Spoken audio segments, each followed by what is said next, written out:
Student, class 12 student, आज हम unit 9 की रिवीजन स्टार्ट करेंगे बेटा। इसके अंदर हमारे जो टॉपिक हैं, फर्स्ट है personality, it's definition and types. ठीक है। नेक्स्ट है हमारा motivation, it's type of and techniques. Third topic जो है हमारा सीबीएसई ने कट किया है बेटे। ठीक है। और फोर्थ टॉपिक भी हमारा कट है। और फिफ्थ टॉपिक हमारा आएगा इसके अंदर meaning, concept and types of aggression in sports. तो 2 टॉपिक्स हमारे ये कट हैं। तो जो टॉपिक्स हमारे बच गए हैं आज हम उनकी रिवीजन स्टार्ट करेंगे बेटा। तो फर्स्ट क्या है? Psychology. Meaning of psychology. Psychology क्या है?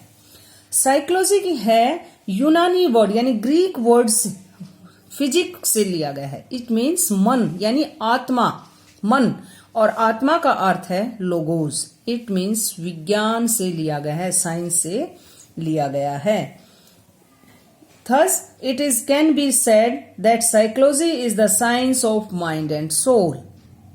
साइकोलॉजी मन और आत्मा का विज्ञान है। साइकोलॉजी क्या है? मानवीय व्यवहार, ह्यूमन बिहेवियर और उसके व्यवहार का वैज्ञानिक रूप से स्टडी करता है और उनके निष्कर्ष यानी जो नतीजे होते हैं उनको निकालने की बजाय उनको क्या है, उनका कंक्लूजन विश्वसनीय परिस्थितियों में मानवीय व्यवहार की क्या है, जांच करता है। ठीक है। नेक्स्ट इसके अंदर हमारा meaning of sports psychology. First, sports psychology psychology की ही एक ब्रांच है बेटे, जिसका मीनिंग है स्पोर्ट्स परफॉर्मेंस में मॉडर्न तरीके से उसके अंदर निहित है। इसका संबंध क्या है, रिलेशन क्या है? स्पोर्ट्स और प्लेयर के व्यवहार का, बिहेवियर का साइकोलॉजिकल पहलू से होता है। ठीक है। स्पोर्ट्स के अंदर इसमें बहुत सारे डेफिनेशंस दी है।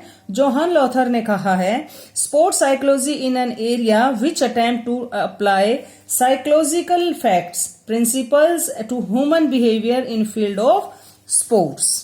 ठीक है बेटा, इसमें मीनिंग बताना है और इसके साथ साथ आपने क्या है, इसकी एक डेफिनेशंस भी देनी है। ठीक है। नेक्स्ट है हमारा meaning of personality and dimension of personality. Personality जो शब्द है वो पर्सोना से लिया गया है। इट मीन्स क्या है कि वो एक क्या है, मुखौटा है। ठीक है। उसको हम क्या बोलते हैं, एक फेस अट्रैक्शंस। ये एक लैटिन वर्ड से लिया गया है और इसके अंदर क्या है कि ये एक पर्सनैलिटी जो होती है वो क्या है, एक मुखौटा है। व्यक्ति जो पर्सनैलिटी वर्ड, व्यक्ति की फिजिकली जो स्ट्रक्चर है, उसकी हैबिट्स हैं, उसको देखने के लिए, उसके जो बिहेवियर है उसको जानने परखने के लिए किया जाता है। ठीक है। बहुत सारे राइटर्स ने डेफिनेशन दी है इसमें, जैसे personality refers to the whole behaviour pattern of an individual to the totally of its characteristics. Next है इसमें डायमेंशन। डायमेंशन क्या है कि ये क्या व्यक्तित्व के उसमें डायमेंशन करता है, फिजिकली डायमेंशन करता है, उसकी वेट, बॉडी की संरचना, उसकी बॉडी स्ट्रक्चर क्या है, इस चीज को देखता है। नेक्स्ट क्या है, इंटेलेक्चुअल डायमेंशन यानी मेंटल डायमेंशन, उसकी क्या है, मेंटल डायमेंशन को उसकी जांच करता है। नेक्स्ट है हमारा सोशल डायमेंशन। सोशल डायमेंशन में क्या है कि व्यक्ति एक सामाजिक प्राणी होता है बेटा, वो सोशल होता है, समाज के अंदर रहता है और वहां से बहुत कुछ सीखता है और सामाजिक व्यवहार में सामाजिक कार्यों पर, प्रभावों पर उसकी सोच डिपेंड करती है। नेक्स्ट है हमारा इमोशनल डायमेंशन। इमोशनल डायमेंशन में क्या है कि किसी व्यक्ति के व्यक्तित्व को निर्धारित करने के लिए इमोशनल उसका क्या है, उसकी जांच करता है। वे भावनाएं ही हैं जो हमारे जीवन को क्या है, एक अच्छा, सरस, नीरस यानी खुश या सैड बनाती हैं। ठीक है। ये इमोशन डायमेंशंस होती हैं। Types of personality. ठीक है। इसके अंदर नेक्स्ट हमारा आ गया types of personality. Types of personality Sheldon ने क्या कहा है इसके अंदर? शेल्डन ये कहता है 3 types of dimension of personality. इसमें क्या है, वो पहले कहते हैं कि एंडोमार्फी। एंडोमार्फी टाइप के बंदे होते हैं, वो क्या है, बहुत ही जैसे हेल्दी होते हैं। ठीक है। उनके जैसे वो बहुत ही जैसे wide हिप्स and narrow shoulders which make them the rather pre shape. ठीक है, वो खुश मिजाज होते हैं, अच्छा खाना उनको पसंद होता है, उन सबसे मिलजुल के रहते हैं। तो इस तरह के व्यक्ति क्या होते हैं, एंडोमार्फी होते हैं। नेक्स्ट है एक्टोमार्फी। एक्टोमार्फी में क्या है, ये लोग बहुत ही पतले होते हैं, ठीक है, और इनकी ये क्या है, इनकी जैसे जो हेल्थ है वो उन पे क्या है, फैट्स भी कम होता है। और इस तरह के जो बंदे होते हैं वो क्या होते हैं, बहुत ही संकोची होते हैं, प्राइवेट होते हैं, और क्या है, अपने ही आप में मस्त रहते हैं, दूसरों के अंतर्मुखी होते हैं, दूसरों के साथ अपनी भावनाएं शेयर नहीं करते हैं। नेक्स्ट इसके अंदर शेल्डन ने क्या कहा है, मेसोमार्फी। मेसोमार्फी क्या होते हैं, इन दोनों के बीच के होते हैं बेटा, ठीक है, वो थोड़े से हेल्दी भी होते हैं, ब्रॉड शोल्डर भी होते हैं, लेकिन वो क्या है, ज्यादा हेल्दी ना होके थोड़े से मजबूत होते हैं, ठीक है, वो साहसी होते हैं, नीडर होते हैं, दूसरे क्या सोचते हैं, क्या चाहते हैं, उन्हें कोई भी फर्क नहीं पड़ता। तो इस तरह के वो मेसोमार्फी बच्चे होते हैं, व्यक्ति होते हैं, ठीक है। इसमें क्या है, फिर नेक्स्ट क्वेश्चन हमारा importance of physical education. Importance of physical education के अंदर जैसे हमने बताया कि एंडोमार्फी, एक्टोमार्फी और मेसोमार्फी, इसके अंदर क्या है, ये 3 टाइप्स मैंने आपको बताई। सेकंड वो क्या कहते हैं, इसमें बताया गया है कि types of personality on the basic of mental and intellectual dimension. And intellectual dimension में किस तरह के व्यक्ति होते हैं। इंट्रोवर्टीज वो होते हैं जैसे अंतर्मुखी होते हैं, जो अकेले रहना पसंद करते हैं, ठीक है, वो बिल्कुल रिलैक्स रहते हैं, अपने आप में विचार करते हैं, उनकी बाहरी दुनिया से कोई मतलब नहीं होता है। नेक्स्ट है एक्सट्रोवर्टीज। इट मीन्स वो बहिर्मुखी होते हैं, उन्हें दुनिया की जो चीजें होती हैं समाज के अंदर, उनमें क्या हो रहा है उन चीजों से उनको फर्क पड़ता है, आपस में क्या चल रहा है उस बारे में उनको जानने की उत्सुकता भी होती है। नेक्स्ट है हमारा एमएस बीड्स। इट मीन्स उभयमुखी। ऐसे लोग कभी भी पूर्ण रूप से ना तो वो क्या है कि इंट्रोवर्टीज होते हैं और ना एक्सट्रोवर्टीज होते हैं, वो बीच के व्यक्ति होते हैं, ठीक है, वो क्या है कि उभयमुखी उनके यानी बीच के, और फिर वो वास्तव में क्या है, वो बहुत सारी क्या है समाज के अंदर बहुत सारी आबादी का निर्माण करते हैं, ठीक है।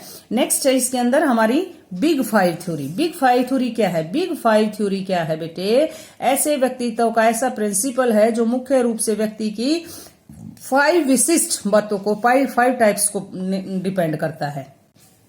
फर्स्ट है हमारा एक्सट्रोवर्जन, ठीक है, इसके बाद है एग्रोब्लिननेस, ठीक है, नेक्स्ट है हमारा न्यूरो सिस्टम्स, ठीक है, नेक्स्ट है हमारा कोसिनियस। इस तरह से उन्होंने हमारी ये बिग 5 थ्योरी बताई है। और ये किस किस टाइप के होते हैं, जैसे इनके अपन खुलापन होता है, ओपननेस होते हैं, फैंटेस्टी होते हैं, कल्पनाशील होते हैं, बहुत ही ज्यादा चीजों को पसंद करते हैं, फीलिंगनेस होते हैं, फीलिंग्स होती हैं, नॉट फीलिंगनेस, फीलिंग्स होती हैं इनके अंदर, एक्शंस, कोई वर्क करते हुए नई नई जगह घूमना इनको पसंद है, आइडल्स होते हैं ये लोग। ओपननेस में जैसे फर्स्ट पॉइंट मैं इसके अंदर ये पॉइंट्स बता रही हूँ, वैल्यूज होती हैं। नेक्स्ट है इनका कर्तव्यनिष्ठ बहुत होते हैं, अपने काम को करने की इनके अंदर बहुत ज्यादा क्षमता होती है, ऑर्डर्स देते हैं ये, ड्यूटीफुलनेस होते हैं, अचीवमेंट्स होते हैं, सेल्फ डिसिप्लिन होते हैं, ठीक है, और अपनी समझ से काम करते हैं। नेक्स्ट है एक्सट्रोवर्जन, बहिर्मुखी। एक्सट्रोवर्जन में क्या है, बहुत ज्यादा उत्साह वाले बच्चे, या जो हम ह्यूमन बींग्स बोलते हैं, सामाजिक होते हैं ये लोग, और ये बड़ा दृढ़ निश्चय लेते हैं बेटे, एक्टिविटीज करते हैं, और ये क्या है बहुत ज्यादा रोमांचिक भी होते हैं, पॉजिटिव सोच रखने वाले होते हैं। नेक्स्ट बताया था मैंने एग्रोएबलनेस। एग्रोएबलनेस में क्या है, इस तरह के जो व्यक्ति होते हैं वो ट्रस्टेबल होते हैं, ठीक है, और ये क्या है थोड़ा सा सीधे होते हैं, ठीक है, परोपकारी होते हैं, कंप्लेनेंस होते हैं, ऑर्डर जो आज्ञा पालन करने वाले, ठीक है, और मोडेस्टी होते हैं, ठीक है, कोमल स्वभाव वाले व्यक्ति होते हैं। नेक्स्ट है हमारा इसके अंदर न्यूरोसिटिज्म। न्यूरोसिटिज्म मीन्स ऐसे होते हैं जैसे क्या है बड़े एनएग्जाइटी, ठीक है, डर, टेंशन और बेचैनी वाले व्यक्ति इस टाइप के होते हैं। और इसके अंदर क्या है कि वो एग्रीनेस होते हैं, गुस्से वाले व्यक्ति होते हैं, सेल्फ कॉन्शियस होते हैं, ये इसके अंदर जो लास्ट पॉइंट बताया ये इसके अंदर आएगा। नेक्स्ट है हमारा definition of motivation and types of motivation. Motivation क्या है? मोटिवेशन वर्ड मोटिव वर्ड से लिया गया है बेटे। इट मीन्स टारगेट, लक्ष्य, उद्देश्य, हमारा ऑब्जेक्ट क्या है। मोटिवेशन वह है जो किसी व्यक्ति को एक विशेष समय पे, किसी टाइम पे, जैसे सपोज करो किसी एग्जाम डेज पे आपको ऐसा मोटिवेशन दिया जाए, बेटा आपको ये करना है, आपको अच्छे मार्क्स आएंगे, आपको समाज के अंदर अच्छी रेपुटेशन होगी, तो जैसे इस तरह से मोटिवेशन मिलता है, ये वो चीज है। अब मोटिवेशन क्या है? एक इंटरनल इमोशंस होती हैं। ये क्या है? एक साइकोलॉजिकल फैक्ट है बेटा, जो किसी व्यक्ति के अंदर ही पैदा होता है। ठीक है, इसमें जैसे हम डेफिनेशंस दे सकते हैं। इसमें हमारी टाइप्स ऑफ मोटिवेशन क्या है? जैसे इंटरनल मोटिवेशन, आंतरिक मोटिवेशन, जैसे अंदर से किसी बात को उसको निकालना और उसको उसी बात का बता के उसको मोटिवेट करना। ठीक है, एक होती है बाहरी मोटिवेशन। बाहरी मोटिवेशन में क्या है कि जैसे क्या है, यह हमेशा बाहर से ही मोटिवेशन दिया जाता है। तब तक होता है जब तक कोई बाहरी, जैसे कोई फैक्टर या किसी व्यक्ति को कुछ करने के लिए तैयार ना किया जाए। बाहरी मोटिवेशंस में क्या है? जैसे हम टारगेट को ले सकते हैं, नॉलेज को ले उसको मोटिवेशन दे सकते हैं, उसको रिजल्ट बता के दे सकते हैं, उसको अवार्ड्स दे के कर सकते हैं। क्लियर? टेक्निक्स, इसमें टेक्निक्स क्या क्या यूज हो सकती हैं? सबसे पहले क्या है? Goal setting. हमें गोल का पता होना चाहिए, तभी हम किसी को क्या है मोटिवेट कर पाएंगे कि आपका ये टारगेट है, आप इसको आपको पाना चाहिए, आप तभी अब कुछ कर सकते हैं। नेक्स्ट है हमारा रेनफोर्समेंट यानी परबलन। इसमें क्या है कि उनको क्या है, जैसे कोई अवार्ड देके या फिर उसको क्या है, हम उसको पनिशमेंट भी दे सकते हैं कि आपने ये किया तो आपको ये करना पड़ेगा। तो इस तरह से हमको मोटिवेट कर सकते हैं। नेक्स्ट क्या है? Knowledge of progress. बच्चे के बारे में, उसकी नॉलेज के बारे में, क्वालिटी के बारे में अगर हमें नॉलेज है तो उसको भी हम कह सकते हैं। मैंने बताया लास्ट पॉइंट में, अवार्ड्स देके, रिवॉर्ड देके भी, जॉब्स देके भी। ठीक है, social awards, positive talks to provide beauty, best quality equipments, अच्छे उनको ये खेल स्पोर्ट्स के साधन देके उनको बताया जाएगा कि आपको ये चीज यूज करेंगे तो आप इस तरह से हो जाएंगे, अच्छा परफॉर्मेंस कर सकते हैं। पॉजिटिव सोच देके, पॉजिटिव इन्वायरमेंट देके। Role of mass media, mass media का इसके अंदर बहुत ज्यादा रोल होता है बेटा। बच्चे को क्या है, अच्छी परफॉर्मेंस दिखा के, उसको पब्लिसिटी करके, तो इस तरह से क्या है कि हम उसको मोटिवेट कर सकते हैं। नेक्स्ट है हमारा meaning, concept and types of aggression in sports. Aggression क्या है? एग्रीनेस को हम कैसे एक्सप्लेन कर सकते हैं? इसके अंदर क्या है कि हम बच्चे के अंदर कि वो बच्चा किस तरह से गुस्सा करता है और किस तरह से उस बच्चे के अंदर क्या क्या चेंजेस आते हैं, साइकोलॉजिकल इफेक्ट आते हैं। In physiological, in the term of aggression refers to a range of behaviour that can result in both physically and psychological harm to oneself. उसको कुछ हद तक साइकोलॉजिकल में क्या है इफेक्ट भी होता है बेटा। ठीक है, ये एक आक्रामकता वर्ड बोलते हैं इसको, साइकोलॉजी के जो मैंने आपको बताया एग्रीनेस। ठीक है, इसके अंदर क्या है कि एग्रीनेस कितने टाइप्स की होती है, फॉर्म्स क्या हैं, फिजिकली, वर्बली, मेंटली, इमोशनली।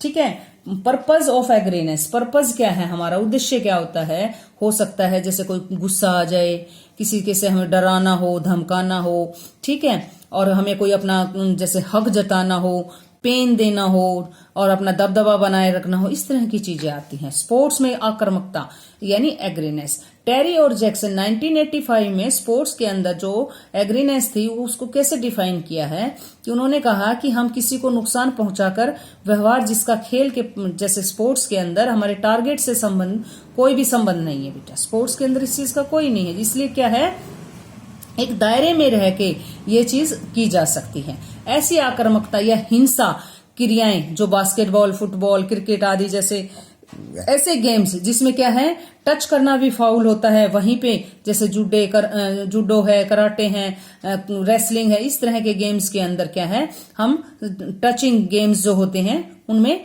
वैध हो सकते हैं और उनमें उनको क्या है परमिशन भी है। क्लियर?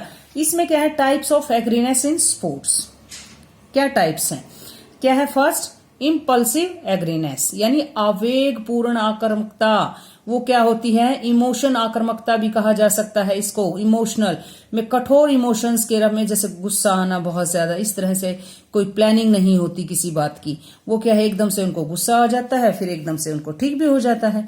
नेक्स्ट है हमारा इलटेमेलेंस, यानी नियमित आक्रामकता। नियमित आक्रामकता जैसे कोई हंटर है, आक्रामकता के रूप में कोई जैसे अटैक करना है, उन बिहेवियर द्वारा किया जाता है, चिन्हित किया गया, जो बड़े टारगेट को लेके करने का उसका ऑब्जेक्ट होते हैं।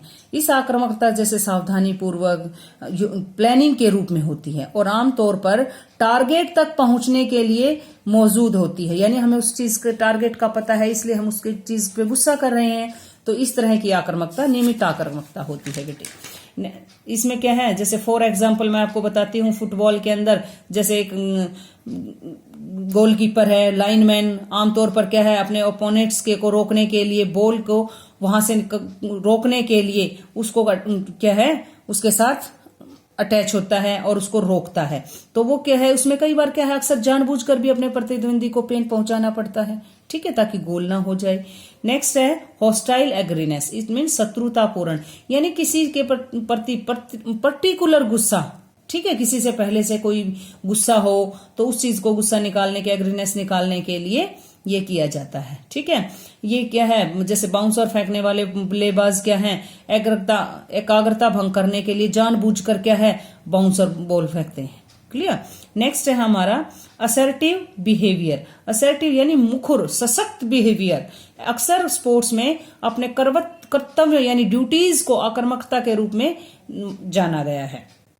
इसके अंदर क्या है कि प्लेयर अपने मुंह से, जैसे अपने मुंह से अपने ऐसे बिहेवियर, ऐसे वर्ड्स यूज करना और गलत वर्ड्स यूज करना, इस तरह की चीजें आ जाती हैं। नेक्स्ट क्या है, एग्रीनेस ड्यू टू सिचुएशन फैक्टर। कुछ सिचुएशंस भी ऐसी हो जाती हैं बेटे, जैसे क्या है, टेम्परेचर बहुत ज्यादा है, ठीक है, relation due to preparation of victims of instant, मतलब पेन देने का कोई इरादा हो उनका, ठीक है। नेक्स्ट है हमारा fear to relation by victims. Sports situation कैसी है, गेम्स की स्थिति कैसी है, सपोज करो कई बार 1 मार्क्स यानी 1 पॉइंट ही है हमारे, तो उस टाइम पे हम क्या बहुत ज्यादा गुस्से में होते हैं और हमें क्या है कि उस पॉइंट्स को लेने की ही चिंता होती है, तो इस तरह का भी सिचुएशन देखनी पड़ती है। नेक्स्ट क्या है, रिवेलरी ड्यू टू फेमिलियरिटी, परिचय होने के चलते विरोध करना, ठीक है। कई बार क्या है, स्पोर्ट्स में प्लेयर एक दूसरे के सामने जानने लगते हैं, इसलिए उनका विरोध बढ़ जाता है, आपस में बहुत पहले से जानते हैं एक दूसरे को, क्योंकि वो गेम्स में मिलते हैं बेटा।